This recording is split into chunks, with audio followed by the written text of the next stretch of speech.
کراچی میں قتل کے سزا یافتہ مجرم نے جیل میں رہتے ہوئے تعلیمی میدان مار لیا ہے۔ انٹرمیڈیٹ میں بازی لے جانے والے سینٹرل جیل کے قیدی مجرم کو آئی سی اے پی نے چارٹرڈ اکاؤنٹنٹ کی اسکالرشپ آفر کر دی ہے۔ بات کریں گے ڈان نیوز کے نمائندے عمران حفیظ ہمارے ساتھ موجود ہیں۔ عمران، اس مجرم کا تعلق کہاں سے ہے اور جیل انتظامیہ مزید کیا بتا رہے ہیں؟ دیکھیں، یہ نعیم شاہ جسے قتل کے جرم میں 25 سال قید کی سزا ہوئی تھی اور یہ اپنے 11 سال سزا کے کاٹ چکا ہے۔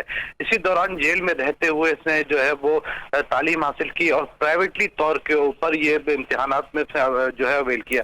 بنیادی تعلیم بھی وہ اس نے سینٹرل جیل سے باقاعدہ پرائیویٹ اسٹوڈنٹ اس نے اپلائی کیا تھا، وہاں پر بھی اس نے وہ ٹاپ 20 کے اندر تمام امتحانات کے اندر ہی آیا تھا۔ اس نے ابھی وہ چارٹرڈ اکاؤنٹنٹ کے امتحان میں وہ کامیابی حاصل کی اور اس میں A1 گریڈ حاصل کیا ہے، جس کے بعد وہ اس کو سی اے پی نے اسکالرشپ اس کو آفر کی ہے۔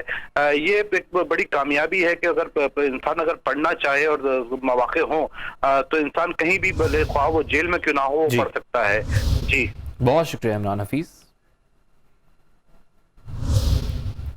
خبر سے متعلق ڈیٹیلز آپ سے شیئر کر رہے ہیں۔ کراچی میں قتل کے سزا یافتہ مجرم نے جیل میں رہتے ہوئے تعلیمی میدان مار لیا ہے۔ انٹرمیڈیٹ میں بازی لے جانے والے سینٹرل جیل کے قیدی مجرم کو آئی سی اے پی نے چارٹرڈ اکاؤنٹنٹ کی اسکالرشپ آفر کی ہے۔ تازہ ترین ویڈیوز کے لیے ہمارا یوٹیوب چینل سبسکرائب کر کے بیل آئیکن پریس کریے تاکہ آپ کو ملے ہر اپڈیٹ سب سے پہلے۔